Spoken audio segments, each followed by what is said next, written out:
আপনারা উইন্ডোজ 11 ব্যবহার করছেন? আপনার কম্পিউটার কি স্লো করছে বর্তমানে?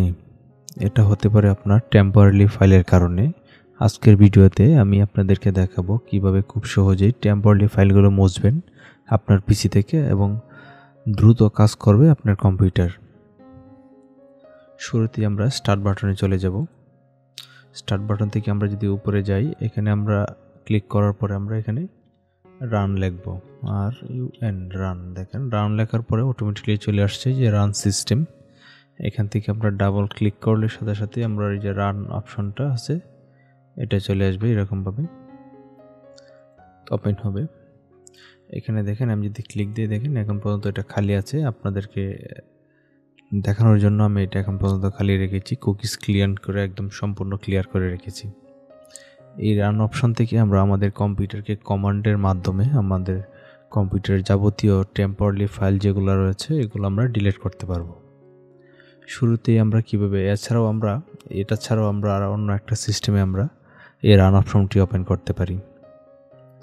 আমরা শর্টকাট ওয়াইতে দিয়ে আমরা রান অপশনটি ওপেন করি, তাহলে আমাদের কিবোর্ডের যে উইন্ডোজ বাটন রয়েছে এটা চাপ দিয়ে ধরে রেখে আর প্রেস করলেই সরাসরি রান অপশনটি ওপেন হয়ে যাবে। এই যে কিবোর্ডে আমি ক্লিক করলাম, এই যে দেখেন এটা ওপেন হয়ে গেছে। উইন্ডোজ প্লাস আর এ ক্লিক করলে এই রান অপশনটি ওপেন হয়ে যাবে। ওপেন হওয়ার পর আপনি যদি ভিতর থেকে না খুঁজতে চান আর কি, অথবা আপনি অল অ্যাপস থেকেও এটা খুঁজে বের করতে পারেন। রান অপশনটি দেওয়া আছে। আপনি চাইলে শর্টকাট ব্যবহার করলে উইন্ডোজ বাটন প্লাস আর একসাথে ক্লিক করলে এই রান অপশনটি ওপেন হয়ে যাবে। শুরুতে আমরা এখানে একটি ট্যাক্স ইনপুট করব। এটা হচ্ছে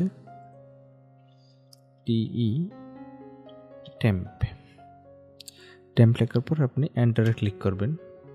আপনার পিসিতে এরকম একটি মেসেজ আসবে পারমিশন দেওয়ার জন্য, এটা এখান থেকে ওকে দিবেন।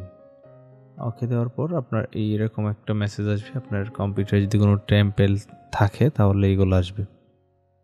ঠিক আছে, আমার এখানে তেমন বেশি টেম্পেল নাই, তাই এগুলো আমার ডিলিট করার প্রয়োজন নেই। আপনি চাইলে এগুলো ডিলিট করতে পারেন, যেগুলো ডিলিট হবে এগুলো ডিলিট করবেন, বাকিগুলো ডিলিট করার প্রয়োজন নেই। এখন এইগুলো যদি ডিলিট করতে চান তাহলে আপনাকে প্রথমে সবগুলো সিলেক্ট করবেন কন্ট্রোল এ দিয়ে, এরপরে শিফট প্লাস ডিলিটে ক্লিক করবেন। এরকম একটা মেসেজ আসবে। এরপর আপনি ইয়েসে ক্লিক করবেন। দেখেন এই টেম্প ফাইলগুলো ডিলিট হয়ে গেছে। অবশ্যই মনে রাখবেন যে ফাইলগুলো ডিলিট হবে না, এই ফাইলগুলো কিন্তু আপনার কম্পিউটারের জন্য প্রয়োজনীয় ফাইল। বাকি যে ফাইলগুলো এগুলো ডিলিট হয়ে যাবে। আমরা এটা ক্লোজ করে দিলাম। আমরা আরেকটা স্টেপে যাব। আরেকটা জিনিস বলে রাখি, কম্পিউটারে যখন আপনি এগুলো করবেন তবে অবশ্যই আপনি মনে রাখবেন আপনার কম্পিউটারের অবস্থা কি আছে বর্তমানে, এগুলো ডিলিট হওয়ার পর কি হয়েছে এগুলা যাচাই করবেন। যদি তারপর যদি স্পিড না বাড়ে তাহলে আপনার কম্পিউটার উইন্ডোজ দিবেন, অথবা হচ্ছে আপনার কম্পিউটারে অন্য ধরনের কোনো ফাংশনালি সমস্যা রয়েছে বা হার্ডওয়্যারের কোনো সমস্যা রয়েছে, তাহলে অন্য সিস্টেমে যে দিক দিয়ে আগাবেন। আমি যে প্রসেসটা দেখাচ্ছি এই প্রসেসের মাধ্যমে ট্রাই করলে অবশ্যই আপনার যদি কম্পিউটারে উইন্ডোজ জনিত প্রবলেম থাকে বা টেম্পেল জনিত প্রবলেম থাকে এগুলো সমস্যার সমাধান হয়ে যাবে। আবার আমরা ক্লিক করব উইন্ডোজ প্লাস আর, আমাদের আবার এই ডায়লগ বক্সটি ওপেন হবে। এখান থেকে টেম্প রয়েছে শুধু, আমরা এখন আরও একটি টেম্প দেব। এই টেম্পের সামনে এবং পিছনে দুইটা পার্সেন্টেজ অপশন অ্যাড করব। পার্সেন্টেজের সামনে একটা, পিছনে একটা, এরপরে ওকে দিব। দেখেন এখানে অনেকগুলো ফাইল চলে আসছে টেম্প ফাইল। আপনি এগুলো ডিলিট করবেন। দেখেন এখানে 728টা। আপনার কন্ট্রোল এ দিয়ে সিলেক্ট করবেন। সিলেক্ট হওয়ার পর শিফট প্লাস ডিলিটে ক্লিক করে ইয়েস দিয়ে এন্টার দিয়ে দিবেন। ঠিক আছে, যেগুলো ডিলিট হবে প্রয়োজন না, এখান থেকে আপনি যেগুলো হয়তো হলেই, না হলে প্রবলেম না, এখান থেকে কন্টিনিউ দিবেন। যদি না হয় তাহলে আপনার এগুলো থাকবে, এগুলো লাস্টে যেগুলো থাকবে এগুলো আপনি স্কিপ দিয়ে দিবেন। আপনার প্রয়োজনীয় যে ফাইলগুলো রয়েছে এগুলো সবগুলোই ডিলিট হয়ে গিয়েছে। এটা ক্লোজ করে দিলাম। এরপরে আমরা আরও একটি ট্রাই করব। আবার আমরা টেম্পলে চলে গেলাম, রানে চলে গেলাম। রান থেকে আমরা আরও একটি ট্রাই করছি,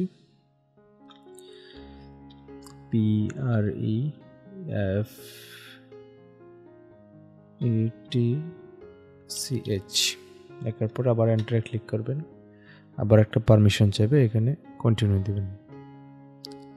অনেকগুলো টেম্পোরারি ফাইল চলে আসছে, আবার সিলেক্ট করবেন কন্ট্রোল A দিয়ে, শিফট প্লাস ডিলিট, এরপরে ইয়েস, ডিলিট হয়ে গেল।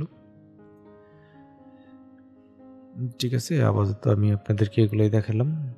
এরপরেও যদি আপনার কম্পিউটার স্লো করে তাহলে আপনার হার্ডওয়্যার জাতীয় প্রবলেম আছে। এরপরে এইগুলো 3টা শেষ হওয়ার পর আপনার যে রিসাইকেল বিন ফাইল রয়েছে, এই রিসাইকেল বিন আপনার ক্লিন করবেন কম্পিউটারের। দেখবেন অবশ্যই আমার যে রিসাইকেল বিন রয়েছে, দেখেন এই রিসাইকেল বিন একদম খালি। যদি ওপেন করি দেখেন একদম খালি। যদি থাকে এটাও আপনার এখানে ডান বাটনে ক্লিক করে এই এমটি রিসাইকেল বিনে দিয়ে দিবেন, দেখবেন আপনার কম্পিউটার। এরপরে একটা রিস্টার্ট দেবেন কম্পিউটার। রিস্টার্ট দেওয়ার পর কম্পিউটার ওপেন করবেন, দেখবেন অনেকটাই গতি বেড়ে গেছে কম্পিউটারের। ঠিক আছে, যারা চ্যানেলটিতে একদম নতুন, চ্যানেলটি সাবস্ক্রাইব করে রাখবেন এবং পাশে থাকা বেল আইকনটি বাজিয়ে দেবেন। ভালো থাকবেন, সুস্থ থাকবেন, দেখা হবে নতুন কোনো ভিডিওতে। আল্লাহ হাফেজ।